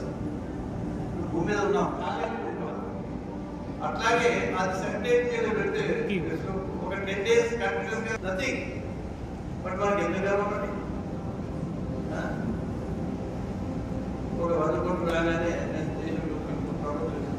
వాడు ఎలా రాసుకుంటాడు, ఎంతో లక్షల కోట్లు వచ్చింది, ఏం తీసుకుంటాడు? తింటాడా? ఏం లేదు కదా. వాడు సుప్రీంకోర్టు ఒక 100 ఏళ్ళు ఉంటాడు. హిస్టరీలో ఎవరున్నారో ఎవరు అందులో సోషల్ స్టడీస్ చెప్పే వాళ్ళు హిస్టరీ బ్రహ్మాండంగా చెప్పారు. హిస్టరీ లెసన్స్ ఏంటి? What is lesson learn from history is important. అంటే ఎంపైర్స్ వెళ్ళిపోయినాయి. అలెగ్జాండర్ ఎవడో పోయినాడు, ఎవడో నేను గొప్ప అనుకుంటే హిట్లర్ వాడు, మరి ఎక్కడ చచ్చిపోయాడో ఏదో లేదు, కూడా లేదు. So that is the issue. వేదిక పైనటువంటి పెద్దలు, ఉపాధ్యాయులు, తల్లిదండ్రులు, విద్యార్థులు, జర్నలిస్ట్ మిత్రులందరికీ కూడా శుభమధ్యాహ్నము. ఈరోజు మన జిల్లాలో విశిష్ట సేవలు అందించినటువంటి మన జిల్లా వాస్తవ్యుడు పార్థసారథి గారు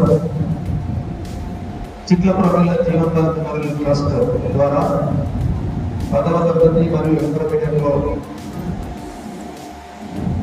అత్యుత్తమ ప్రతిభ కనబరిచినటువంటి విద్యార్థులను గుర్తించి వారికి నగదు పురస్కారాలను అందించడం మరియు ఆర్మూర్ మండలంలో ఉన్నటువంటి హై స్కూల్లో ఉన్నటువంటి నాన్-లాంగ్వేజ్ ఉపాధ్యాయులందరికీ ఒక ఆవిడే ఎస్సీఆర్టీ రిసోర్స్ పర్సన్స్తో శిక్షణ ఇప్పించే కార్యక్రమాన్ని చేపట్టినందుకు విద్యాశాఖ తరఫున ధన్యవాదాలు తెలియజేస్తున్నాను సార్. చాలా మంచి కార్యక్రమాన్ని చేపట్టడం జరిగింది. సార్ కూడా మన జిల్లాలో పనిచేసిన తర్వాత సార్ పీడీఎస్సీ కార్పొరేషన్ కాకుండా దాదాపుగా 7-8 డిపార్ట్మెంట్లో కూడా ఇన్ఛార్జిగా వ్యవహరించి అత్యున్నతమైనటువంటి సేవలు అందించడం జరిగింది. సార్ ట్రాన్స్ఫర్ పైన వెళ్ళినప్పుడు జిల్లా వాస్తవ్యులందరూ కూడా ధర్నా చేసి సార్ యొక్క ట్రాన్స్ఫర్ను క్యాన్సల్ చేయించి మరొక 1 year ఎక్స్టెన్షన్ మన జిల్లాలో కూడా సర్వీస్ స్టార్ట్ చేయడం అనేటువంటి జరిగింది. సార్ ప్రపంచంలో ఉన్నటువంటి వివిధ దేశాల్లో ఉన్నటువంటి ఎడ్యుకేషన్ సిస్టమ్స్ ను కూలంకషంగా డిస్కస్ చేయడం అనేటువంటి జరిగింది. మంచి విద్యను మన పిల్లలకు ఏ విధంగా అందించాలి, ఎక్స్పీరియన్సెస్ ను షేర్ చేయడం జరిగింది. ముఖ్యంగా నేను సిస్టంలో ఉన్నటువంటి అపోహలను 3 క్వశ్చన్స్ ద్వారా మేము ముందుకు తీసుకొస్తాను. Teaching learning strategies important. మనము ఏదైతే బోధనా పద్ధతులను పెడగాజికల్ మెథడ్స్ యూజ్ చేస్తున్నామో దాంట్లో మార్పు రావాల్సినటువంటి అవసరం ఉందనేటటువంటి విషయం తెలియజేస్తుంది. Various reasons n number of factors అనేటటువంటివి ఉండొచ్చు. సేమ్ అవే పద్ధతులను తీసుకొచ్చి మన దగ్గర ఇంప్లిమెంట్ చేయాలనేటటువంటిది నా ఉద్దేశం కాదు. పిల్లలు ఏ విధంగా చెప్తే అర్థం చేసుకుంటారు అనేటటువంటి విషయాలని ఇంకా కూలంకషంగా అవగాహన చేసుకోవాల్సినటువంటి అవసరం ఉంది. ఉపాధ్యాయులుగా నేర్చుకోవడానికి చాలా స్కోప్. మనకే అన్ని విషయాలు ఇప్పటికే అన్ని అవగాహన అయిపోయినా ఇంకా కొత్తగా నేర్చుకోవాల్సింది ఏముంది అనేటటువంటి ఒక కంక్లూజన్కు ఉపాధ్యాయుడు ఎప్పుడు కూడా రావాలి. ఉపాధ్యాయుడు వృత్తి అనేటటువంటిదే డైనమిక్, కంటిన్యూస్ లెర్నర్. ఉపాధ్యాయుడు నిరంతరం నేర్చుకుంటూనే ఉండాలి. ముఖ్యంగా ఉపాధ్యాయుడు క్లాస్ రూమ్లోకి వెళ్తున్నాడు అంటే ఖచ్చితంగా ఏ పాఠ్యాంశం అయితే చెప్తున్నాడో ఆ పాఠ్యాంశం పైన ఖచ్చితంగా ఒకటికి 2 సార్లు ప్రిపేర్ అయ్యి పిల్లలకు ఏ విధంగా బోధన చేస్తే బాగుంటుంది అనేటటువంటివి అవగాహన చేసుకొని తరగతి గదిలోకి వెళ్ళినట్లయితే ఖచ్చితంగా సత్ఫలితాలను సాధించడానికి అవకాశం అనేటటువంటిది ఉంది. దాని కొరకు ఈ రోజు మీకు చాలా టెక్నిక్స్ మనకు ఎస్సీఆర్ నుంచి వచ్చినటువంటి రిసోర్స్ పర్సన్ కూడా చెప్తూ ఉంటారు. ఎప్పుడైతే మనము కొత్త టెక్నిక్స్ మనకు అలవాటు పడము, మనము మంచి ఉపాధ్యాయులుగా రాణించాం. దానికి మంచి ఉదాహరణ గతంలో కూడా మీకు చెప్పడం జరిగింది. నోకియా ఫోన్ మీ అందరికి ఐడియా ఉంది కదా, చాలా మంది చూస్తుంటారు నోకియా ఫోన్. ఒక 15-20 years బ్యాక్ వరల్డ్లో ప్రపంచంలో నంబర్ 1 ఉన్నటువంటిది నోకియా. ప్రతి ఒక్కరి దగ్గర 90 to 95% పాపులేషన్ దగ్గర నోకియా ఫోన్స్ ఉంటుండే ప్రతి ఒక్కరు కూడా. ఎప్పుడైతే ఆండ్రాయిడ్ సిస్టమ్స్ వచ్చినాయో నోకియా కంపెనీ ఆండ్రాయిడ్ సిస్టమ్కి అడాప్ట్ కాలేదు. అడాప్ట్ కాకుండా వాళ్ళ సేమ్ ప్లాట్ఫామ్ ని కంటిన్యూ చేశారు. మమ్మల్ని బీట్ చేసేవారు ఎవరు అనేటటువంటి ధీమా వాళ్ళు. ఏం చెప్తుంది చరిత్ర? కాలగర్భంలో కలిసిపోయింది. ఎక్కడైనా నోకియా ఫోన్స్ యూజ్ చేస్తున్నారా ఇప్పుడు? Very few. సేమ్ ఇటువంటి చాలా ఎగ్జాంపుల్స్ ఉన్నాయి. కోడాక్ కంపెనీ కావచ్చు, మన హెచ్ఎంటీ కావచ్చు, ఎవరైనా సరే అప్డేషన్ అనేటటువంటిది చాలా ఇంపార్టెంట్. టీచర్స్ గా మనకు చాలా ముఖ్యం. ప్రపంచం మొత్తంలో వచ్చేటటువంటి ట్రాన్స్ఫర్మేషన్స్ ఏమున్నాయో అవన్నిటిని అవగాహన చేసుకోవాలి. అవన్నిటిని కూడా పిల్లలకు చేరవేసేటటువంటి కర్తలం మనం. కాబట్టి నేర్చుకోవడం అనేటటువంటిది చాలా ఇంపార్టెంట్. మన స్కూళ్ళలో కూడా మన అన్ని స్కూళ్ళల్లో కూడా హై స్కూల్స్లో కూడా ఇంటరాక్టివ్ ఫ్లాట్ ప్యానల్స్ ఇచ్చారు. ఇంటరాక్టివ్ ఫ్లాట్ ప్యానల్స్ ను యూజ్ చేసి అద్భుతమైనటువంటి ఇంటరాక్టివ్స్ ను యూజ్ చేసి మీ టీచింగ్స్ ను డెవలప్ చేసుకోవడానికి అవకాశం అనేటటువంటిది. మీరందరూ కూడా మంచి ఉపాధ్యాయులుగా రాణించి పిల్లలకు మంచి భవిష్యత్తును సమకూరుస్తారని ఆశిస్తున్నాను. Thank you very much for giving this wonderful. విద్యాశాఖలో ఉన్న అపోహలు కూడా విద్యా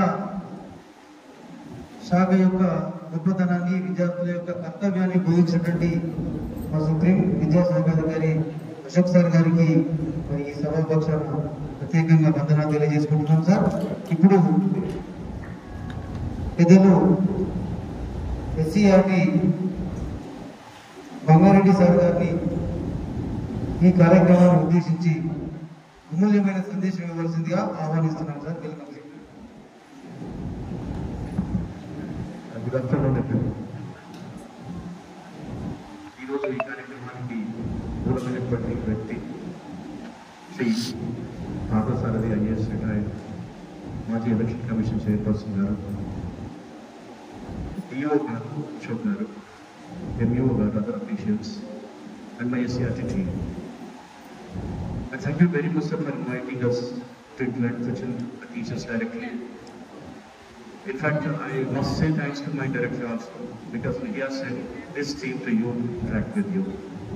మీకు తెలుసు ఇంకా కౌన్సిల్ వేలని ట్రైనింగ్స్ అయినాయి. ఆ ట్రైనింగ్లో ఒక మేళా లాగా district level, state level, district level, తర్వాత మండల్ లెవెల్, స్కూల్ స్టూడెంట్స్కి అయితే డిస్ట్రిక్ట్ లెవెల్లో జరిగినాయి. ఒక మెసేజ్ అనేది వచ్చి ఉంటుంది. అయితే ఒక డార్క్ పాయింట్ ఎక్కడైతే ఉందో సార్ ఆ పాయింట్ని పట్టుకున్నారు. ఏంటంటే మనం ఇంగ్లీష్ మీడియంగా స్కూల్స్ని ట్రాన్స్ఫర్ చేసుకున్నాం. But there are some schools that are English medium and without English. This is happening. What is the scenario? You know that as a teacher, what's happening around in your classroom situations. That point is very, very critical point where sir has discussed with me regarding what can we do. So I said very clearly that we'll have an interaction with the teachers. We have some strategies. Now, language teachers talking. That we go sir will have a direct field interaction. Let's see how we're going to work it out. In fact, it's going to be a pilot project for us also. The resource persons, those who are here, the very experienced resource persons, how we can go the language into this our day-to-day transactional process. This is our idea. It doesn't mean that one thing I want to say very clearly. That when pedagogy is strong, if you have a minimal communication in English, it works out. When you do not have the pedagogical skills, classroom process, but if you have a good English also, it doesn't work it out. So this point is very important. In this situation, what we are going to try is, what minimal language that we use every day, classroom transactions, is very important. How the communication goes. For example, let's take the mathematics is there. There's a mathematical communication. How it goes into the minds of the children. Through the pedagogy, the strategies. So I have been having a discussion with the team also. The team members have come here to discuss those things and category-wise and subject-wise the different classrooms. So this is a very wonderful thing, but only you have blessed to have this kind of training program on this day. You must appreciate, sir, once again. I request you to have wonderful friends that facilitated this wonderful thing. Thank you very much, sir, once again to the CRT. And of course, the DO has sensitized you in this regarding. Of course, he's also an academician who talks about the classroom processes. The best DO, I know that because we visit a lot of districts, there are many DOs who do not have any academic sense to it out. But he has here, he's working as a right lecturer. That's also very good. So these things really made us to have interact with you. At least it doesn't mean that it's totally you're going to transform. But there is some change in you after this program. It's not only the end of this and we'll continue this. And really this matter, that this has about, if you want to take as a pilot and we'll do that, we'll discuss with the director CRT also regarding this. I think we'll be already here. Are you ready for that? Not ready, getting any response from you? Yeah. So lunch is also ready and now we will go and lunch and I hope that this training is going to be useful for you. This day is not going to be wasted in your profession. Thank you very much. Have a great time. Thank you, sir. Thank you very much.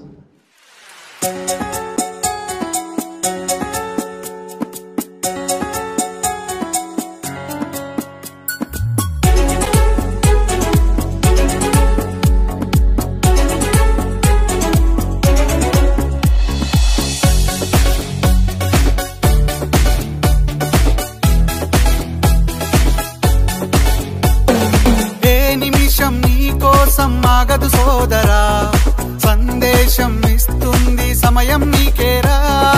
ఎగిరే పక్షి నీ కోసం నేలకు రాదురా, సంకల్పం ఉంటే చాలు నింగి నీదేరా. నడవాలి గెలవాలి నీ కొరకే నీవు, కాదేది అనుకుంటే నీకేది బరువు. నీ విజయాలే ఓ చరిత్రలై రేపటి తరముకు పునాదిగా. ఏ నిమిషం నీ కోసం ఆగదు సోదరా, సందేశం ఇస్తుంది సమయం నీకేరా. ఎగిరే పక్షి నీ కోసం నేలకు రాదురా, సంకల్పం ఉంటే చాలు నింగి నీదేరా. ఎగతాళి ఎదురే పడినా, అవమానం నిన్ను ఆపినా, ఆగిపోక అడుగేస్తే కదా శిఖరంలా నిలిచేది నీవు. అడ్డంకులు ఎన్ని వచ్చినా, అలసత్వం నిన్ను చేరినా, తలబడుతూ నిలబడిదే కదా సమరంలో గెలిచేది నీవు. ప్రయత్నమే నీ తోడుంటే ఎదురే ముందిరా, ప్రపంచమే నీ మాటంటే వినదా ముందరా. ఆ రోజే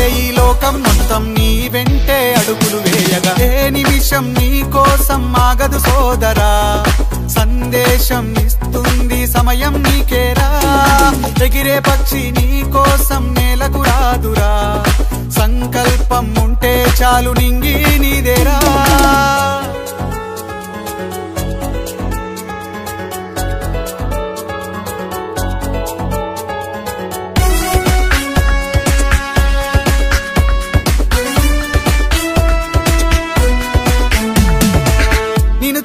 విసిరే నవ్వులు, నిన్ను హేళన చేసే మాటలు ఆపలేవు నీలో ఉన్న పోరాడేటి ధైర్యాన్ని.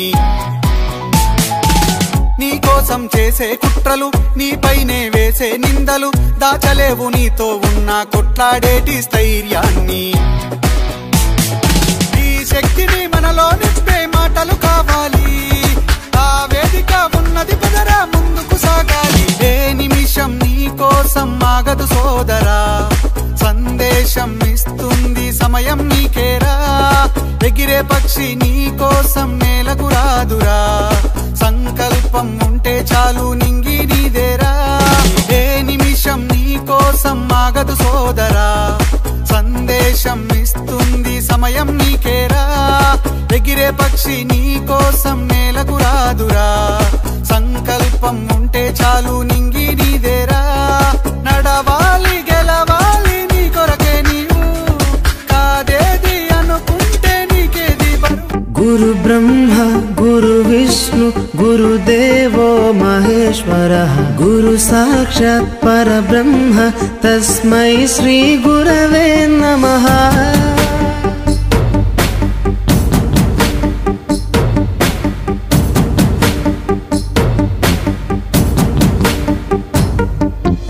అజ్ఞానులకై ఋతము వైపు కదిలిన ఋషివో, విజ్ఞాన పంటను పండించుటకై కరిగిన కృషివో, భవితను లిఖించు కలము పట్టిన మహర్షివో, ఆ దేవుని రూపము మార్చుకొని ఇలా పుట్టిన మనిషివో.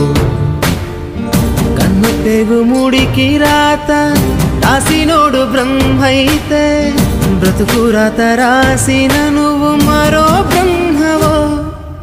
గురు బ్రహ్మ గురు విష్ణు గురుదేవో మహేశ్వర, గురు సాక్షాత్ పరబ్రహ్మ తస్మై శ్రీ గురవే నమః.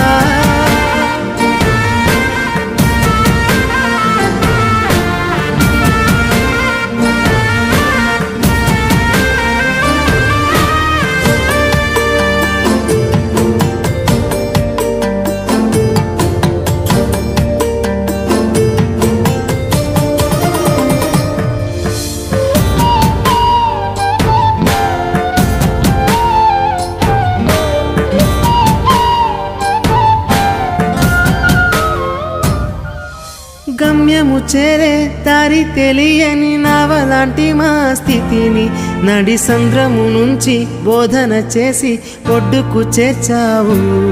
నీ కడుపున పుట్టిన బిడ్డ బోలే ప్రతి విద్యార్థిని చూసుకున్నావు. మా కన్నోళ్ళ కలలు సాకారం చేసే విద్యను పంచావు. లెక్క పెట్టలేనంత మందికి అక్షరాభ్యాసం చేసి ఒక్కొక్కరి భవిష్యత్తు దిద్దిన నిష్కల వారధివో. గురు బ్రహ్మ గురు విష్ణు గురుదేవో మహేశ్వర, గురు సాక్షాత్ పరబ్రహ్మ తస్మై శ్రీ గురవే నమః.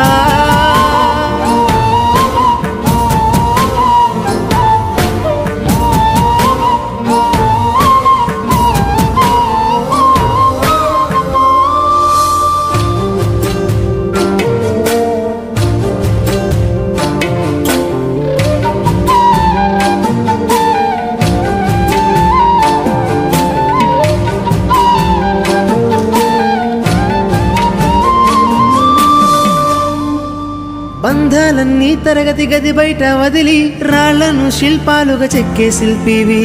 ఏ ఒక్క శిల కళ తప్పిన చలించును నీ హృదయం. తీగ తెగి మూగబోయిన వీణకు గొంతుకను సవరించి సప్తస్వర సంగీతాన్ని తంత్రుల అంచున పలికించే నీ గొప్పతనం. నీకు ఏమివ్వగలము సాటి రావు మేము చేసే కైదండలు. ప్రతి జన్మలో నీకు శిష్యులై తరింతుము ధన్యులమై. గురు బ్రహ్మ గురు విష్ణు గురుదేవో మహేశ్వర గురు సాక్షాత్ పరబ్రహ్మ తస్మై శ్రీ గురవే నమః. ఇదే కదా నీ కథ ముగింపులేనిదై సదా సాగదా.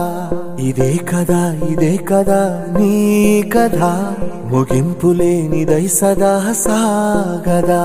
నీ కంటి రెప్పలంచున మనస్సు నిండి పొంగిన ఓ నీటి బిందువే కదా నువ్వెతుకుతున్న సంపద. ఒక్కొక్క జ్ఞాపకానికి 100 ఏళ్ల ఆయువుందిగా, ఇంకెన్ని ముందు వేచనో అవన్నీ వెతుకుతూ పదా. మనుష్యులందు నీ కథ మహర్షిలాగా సాగదా. మనుష్యులందు నీ కథ మహర్షిలాగా సాగదా.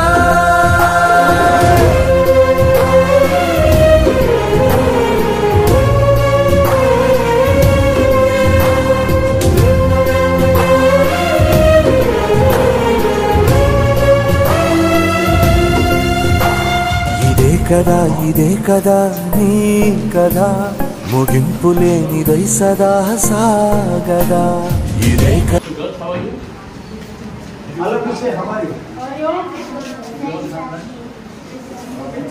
You bring lunch, you don't want to have lunch here every day.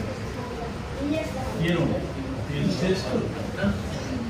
How many times do you eat egg in a week? 2 times. You get banana? You get banana? Eggs. So only the egg you get, right? What is the picture about? Can you give one name for this picture? Yes, please. Stand up and no. This is the drum. Playing. Playground. Okay, right? This group. Playground. Is that right? Do you accept this? Yes, sir. Is it a playground? Yes, sir. Right. Ground. Slow. Okay. Play. Ground. Play. Ground. It's okay? Right? Football. Right. Is that okay? Wait. Wait. Let it finish. We have to write on the board. Foot. Don't repeat. Ball. Foot. Volleyball. Is it volleyball? Is that it? Yes, sir. Really? Yes. Okay, good. Ball. Kicking. Right. Yes. Information from the public regarding Revant Reddy government. So he may develop some questions. He may calculate. They will say, ఇప్పుడు పుస్తకంలో ఉన్న చదువు Sudhakaram related ఉన్న సంగతి ఏం నీకు చెప్పాలా. కథంలో 3 ముఖ్య భాగాలు ఉంటాయి. There are 3 important parts of essay. వాళ్ళ మొత్తం పేరెంట్ మన ఫ్యామిలీలో వాళ్ళే first generation students. First generation means first generation. So even something b square minus 4ac is there. So this is d. To find the value of d also, you should know square value.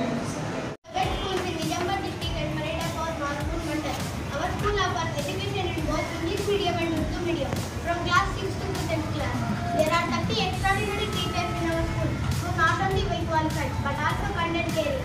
We have a well-stocked library, a modern science lab, and a huge playground, and beautiful green trees that add a charm to our campus. The real strength of our school is our respected headmaster sir, Sri P. Lakshmi Narasaya sir.